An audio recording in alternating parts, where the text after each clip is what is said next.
Welcome to Defining Moments. I'm Suzanne Quast, and today I'm sitting down with one of the biggest up-and-coming names in fitness, Whitney Johns. She is a fitness model. She's been in publications like Muscle and Fitness. She's a fitness coach and trainer, and today she's going to inspire us all to find our fit and health with her app, Fit with Whit. Here are her moments. Girl, you look good. Look at you. I like your pencil skirt and that rock on your finger. Oh, thank you. Right. I know. My man did a good job. He really did. Like, I'm really impressed. Thank you. Yeah. And I'm sure the viewers at home looking at you like, oh my God, this woman's in phenomenal shape. But for people at home, not only to look like this, but to maintain this level of fitness, how are you able to keep up with the discipline? Honestly, I think I've obviously been doing it for a few years now, and it's my profession. So if I'm out of shape, like, it's very bad for business. So I have a good motivation to keep it on track. But I think I always tell people when they come to me, like, it's really about building your foundation first. And once you get that foundation built, then you can go into a maintenance mode a little more. So you can relax a little bit, but it's going to be easier because it's going to feel more like your actual lifestyle. So you're going to be naturally staying on track because it's just force of habit. So I'm a big believer in the power of habit, and just kind of, it's like you got to put yourself through a boot camp, so to speak, to build that foundation. And that's when you're drilling those habits into your behavior, into your mind, and getting that work ethic down. And then from there, that's just sort of your way of life. So then it's not so much, it doesn't feel like this huge workload all the time. It's just part of your day. When you say that as part of your day, I just heard something where they said that self-discipline is actually at the root of self-love. Absolutely. And I was like, that's so true. It's like telling yourself, I love you too much not to eat that pizza. You will not be happy. You will be upset with yourself. You're going to beat yourself up if you do the things that aren't in those lines of self-discipline, that are going to bring you to a place where, it might be the easiest thing at the time, but it's not what you truly want. So having that discipline, and it's tough love. I think self-love is, for a lot of people, it has to be tough love also, because you have to be like, no, I don't feel like doing this. But guess what? Like, do it. Well, and they say amateurs do it when they feel like it. Professionals do it every day. Totally. When you don't feel like it, you just do it because this is what you do. Do you think you found some discipline too when you competed in fitness competitions? Absolutely. I was just having this conversation with a client because I'm doing this 6-week challenge with my app right now, and I likened it to when I was competing, because it was like, okay, for me it was a 12-week thing when I was prepping for a competition. And the 12 weeks I like having that, that designated time period where you're like, okay, for 6 weeks or for 12 weeks, I'm going to, like a boot camp, just put myself through the ringer as far as self-discipline goes. But guess what? There's an end in sight.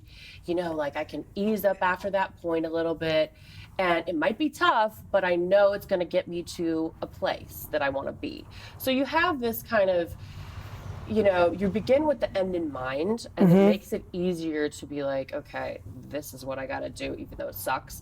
And then from there, like, I swear that discipline that I learned during those times when I was prepping for competitions, it's carried through to now, even just my work ethic and being able to do a lot of these projects that I've taken on that, were super hard, and I'm working 3 other jobs, and it's like, but you know that you have an end in mind, and that it's going to pay off, and that it's going to be worth it. So I really do feel like that discipline of competing has helped a lot in just life. What do you think was the driving force that allowed you to be able to compete at such a high level?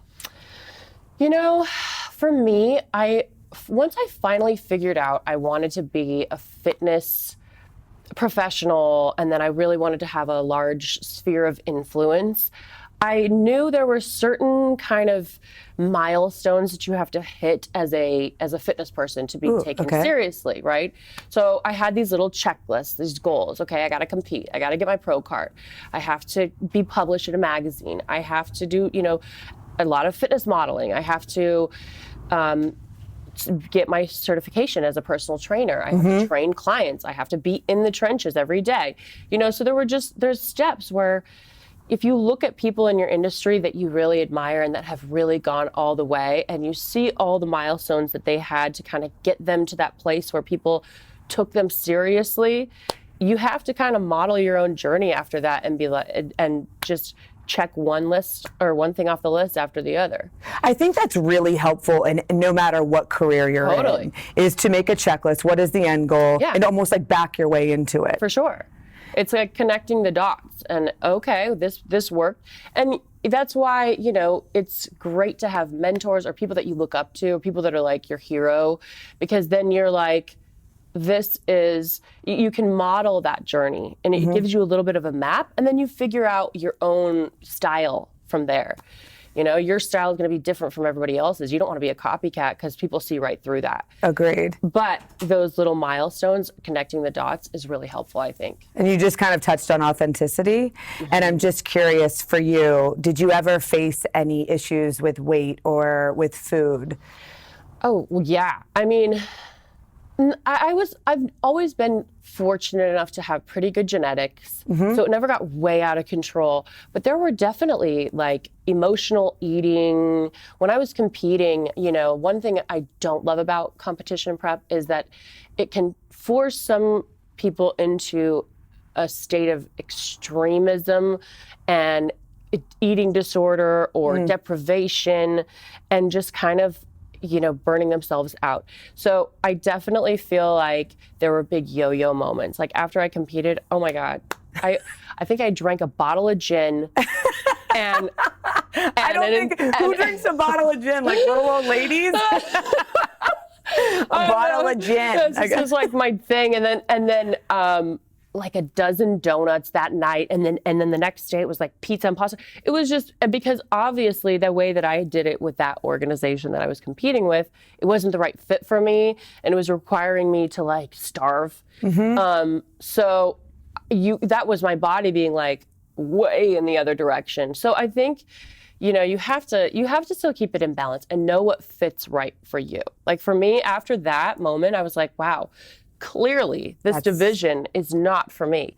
So I went to a different division, a different class that was a little more naturally, it was a better fit for my body and my genetics and everything. But yeah, I think the only times that when I really had trouble with weight or any kind of eating trouble was like when my emotional health was out of whack, or if I was depriving myself or going too extreme and not listening to my body. I have had a lot of issues in the past. Now I'm a much healthier human being overall, but with food. And I think food is such a charged issue for people. Totally. It's one of those things where I used it when I didn't have control in my life. So this is the one thing I could control. Right. That where I used it to punish myself, or I used it to like not have to think and to like, I remember. Or numb yourself. Yes. It's like a drug. It can be like a drug. For me, I used to binge, and I wasn't even like bulimic. I wouldn't throw up or anything, but I was just a binge eater. And then I would like try to work out extra hard the next day or whatever.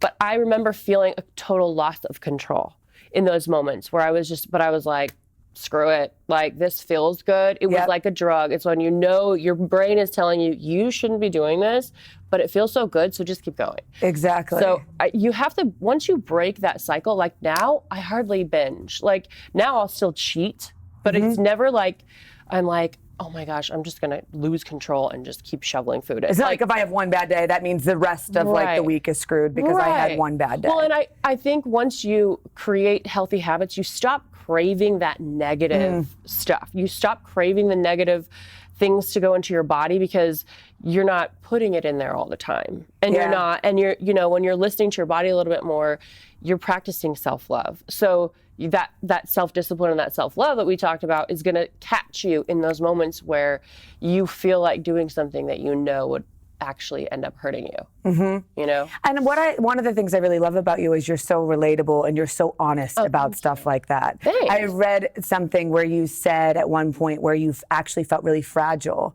and you felt like you were an old woman stuck in a young woman's body. And you had like panic attacks, I think, and migraines. So this was actually before I had kind of figured out how to change my diet and kind of like get my life on track. And before I figured, I was always like into fitness, but I wasn't always practicing self-love. And I was kind of yo-yoing back and forth. I had anxiety, depression. You know, that was part of my genetics. But it was really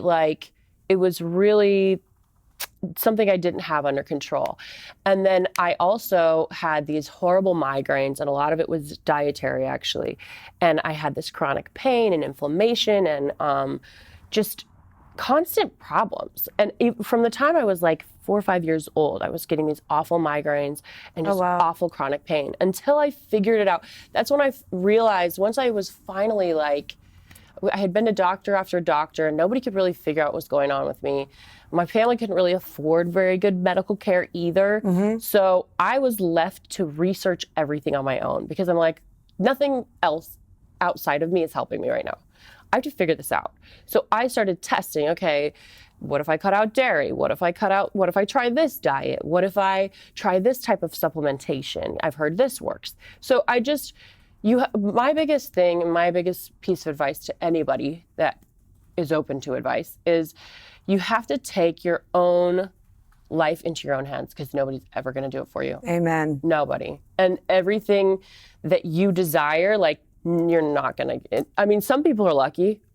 Yeah. But I'm not. I had to work my ass off, you know, and most people do. So just expect that you're one of those people that has to work their ass off and take it into your own hands and go from there. But that's why I also, respect and love your program so much, is not only are you certified, not only are you super knowledgeable, but you're somebody that's been through it. So when I look at you, I'm like, oh, well, she did it, and look what she's doing with her life. And if I follow these steps, which are outlined in your app, which please tell everybody about Fit with Whit, and you should download it now. It's amazing. But it means more to me. Thank you. I'm glad. That means everything, you know, because that's why I did it. It was like, you know, I started acting, like I did some acting stuff. I thought I wanted to be an actor, but then I realized the authenticity wasn't there. You know, like, was it there? Was I doing that to help people? No, I was doing it to be a famous actress, you know, and then that motivation wasn't enough for me. And I realized once I moved to LA, I was like, oh, this is not what I'm passionate about. What am I passionate about? What would I do? What would be a labor of love for me? Like, no matter feast or famine, I would do anyways. And that was always fitness. And that was also a way where I was like, I could actually reach people, help people, because I've been through it. I've been on the other side where you feel like shit every day. Sorry, can I say that on there? Yes. You can. But, you know, I've been on that other side where your quality of life is so poor and you're just like, what is this? This isn't a life, you know? So giving people the tools that I had to, you know, scrape together myself and try to, take these tools. I figured this out the hard way. Like, I did all the homework. I did all the research. Here's my homework. Like, do this and help yourself. So yeah, it definitely became more of a motivating force for me. When was the moment that you decided you actually wanted to do an app? Because doing an app is not just an easy thing. No, it was a lot of work. I was at the time doing custom diet plans and workout plans for like people all across the nation and internationally as well. But it was like email, Word documents, PDF. It was so much work. And I was like, just kind of exhausted because I would be training clients all day and then doing my social media sponsorships and content shooting and all that.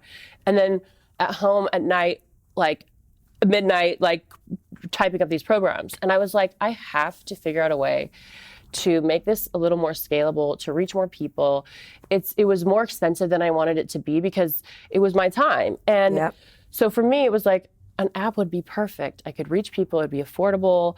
I would be able to easily demonstrate exactly what they needed to do step by step with images and videos where on these custom plans, it's really not that user friendly. And I know that a lot of the clients that I had, they were coming to me because they didn't feel confident in the gym. Me giving them a piece of paper that tells them what to do isn't also going to make them feel comfortable. I could not agree more. You know, they're going to look at this weight room with a bunch of dudes and meatheads, and they're like, I don't know what I'm doing. I don't want to go in there. You know, it's very intimidating. And so I wanted to give people a tool where they could look, and it was literally right in their palm. Okay, that's what I do. That's what the right form is. Okay, perfect. I feel confident walking in here and like tearing up this workout. So my fiance actually saw another influencer that had used this company, and it looked really good to me. And I was like, okay, that's the one. But I knew I wanted to do something that would help streamline the whole process and just be a more user-friendly tool for people. I think, though, like in anything, you know, all the work you do prior is actually invaluable, meaning that like all of that work and research you did wasn't in vain. And now it's all in the palm of your hand. All of those nights of like at my computer, like, you know, custom programming, I used so much of that, and it helped me when I programmed my app, and it helped me now every day one-on-one with clients. You know, I still work one-on-one with clients, knowing what works, what, you know, what's the best way to structure a program, what's going to really be effective for people. So for sure, even the mundane stuff, that's the thing. When people are like, I don't want to go through this, it's like, you have to start from the bottom somewhere, and you gotta grind through, because guess what?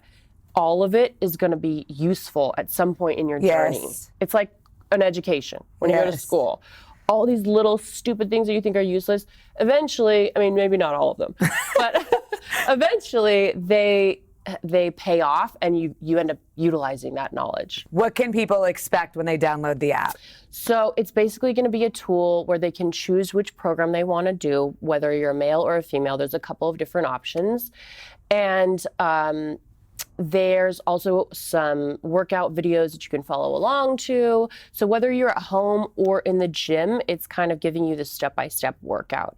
There's also diet plan options in there, and it shows you how to meal prep. It shows you some guidance on supplementation, on some of the basics. Oh, that's nice. And the best thing I think about it is when people download my app, and if they message me, I highly encourage any one of my app users to message me, email me, DM me, whatever, and interact with me and tell me what's going on. Tell me what you're struggling with, what the roadblocks are, join one of my challenges so that I can help coach you. Because yes, you have your app, yes, you can do it all on your own, but the biggest thing that's helpful is use me as your coach, because I've been through it. I know it works. If I need to tweak some things for you, I have no problem doing that. Which is so nice. And it's just so it's so nice for me though too, because it's like it helps me connect, and it helps kind of redefine my actual purpose of why I'm doing this, and to see, oh my God, I would have never known this person existed. And they write me and they're telling me that I've changed their life in some way is just like so rewarding. It really is. 100%. I get to see them like teaching their kids how to meal prep and like that's so do cute. Healthy habits and stuff. So it's been really cool, and that it's really helped me. You know, I highly encourage when people, if they don't know me, don't be shy. Like, which reach is out. great, because a lot of apps, they don't have that. You don't have the opportunity to then be able to communicate with the actual person. Right. Is that one of your competitive advantages from people in other apps? I guess I would say, yeah, because I think a lot of people either they'll have like somebody else write the programs, and then somebody else handles all the customer service, and they're just the face. But I'm like, this is my baby. Like for me, I was from the beginning of the app project, I was like, I want to program this. I'm going to enter the whole thing into the program, because it has to be like, maybe I'm a control freak. I don't know. Probably. Yeah, maybe a combination of both. There's some patterns there. But yeah, I just think that it's important so that they feel like they have, you know, a coach. Which is equally as important as also then doing the workouts. If you feel like you have somebody rooting for you and helping you and adjust it and tailor it up. Sending your pictures, you know, your accountability partner. It's going to help results, which just helps me too, you know, helps everybody. So I just have a couple questions for rapid fire, and then we're finished. All right? Yeah. So what are your keys to success? Hard work. I would say like mental toughness, like just do it, you know, and then take care of yourself, you know, take a bath if you need to, be antisocial if you need to, you know, like you are only as good as you take care of yourself, you know, the self-care that you show, you're only as good as that. And then what was your greatest failure and what did it teach you? Oh man, failures. Not a lot. I think times where I haven't been honest or I was in denial or lying to myself and others. So anytime I betrayed myself, basically. So, you know, that's not just one failure. But I would say anytime that you're not genuinely you and you're not being your authentic self is a failure. And the best thing you can learn from that is just find a way to be authentic. That, and I feel like authenticity, real honesty ends up leading to self-respect. Totally. And all of that then leads to your self-worth. And then makes you feel confident in who you are and you're living a life of integrity. And then you feel peace no matter what. If everything else crumbles around you, you have that peace of knowing, well, I was true to myself. Yes. So. And then the final question is, yes, if you were to define the legacy you want to leave behind in a couple of words, what would it be? This is a great question. Thank you. I would say kind, strong, and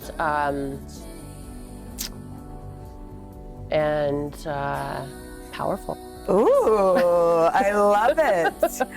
Well, thank you guys for watching. Go download Fit with Whit, the app. It's amazing. You can DM her, you can follow her on Instagram, and please leave your questions and comments below. Thank you.